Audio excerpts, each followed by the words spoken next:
Բոլորդ գիտեք, որ այսօր Արցախի հանրապետության կառավարության գլխին ծածանվում է Ադրբեջանի դրոշը, որպեսզի կիսալուսինը չծածանվի Հայաստանի հանրապետության կառավարության շենքի գլխին, բոլորիդ խնդրում եմ, կոչ եմ անում, հորդորում եմ, ամսի 7-ին մեր քվեն տանք պարոն Քոչարյանին։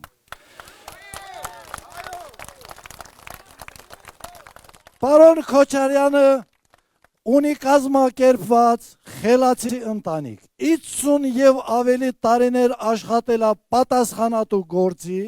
Ղարաբաղում 92 թվականին եղել է շատ քրիտիկական վիճակ։ Կեսը ուղղակի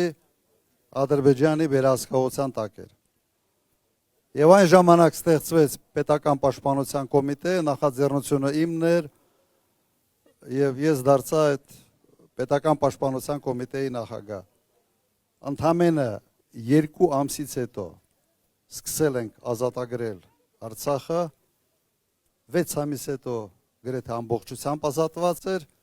իսկ 94 թվականին Արցախի տարածքի չափ, կրկնակի տարածքի չափ անվտանգության գոտի մեր վերահսկողության տակ էր։ Ոչ ոք չէր հավատում, որ սկսում ենք, որ կարող ենք դրան հասնել։ Դրան հասել ենք։ Հիմա հասկանում եմ, որ հիմա կան այլ կարգի խնդիրներ։ Վստահ եղեք, որ չլուծվող խնդիր չկա։ Կա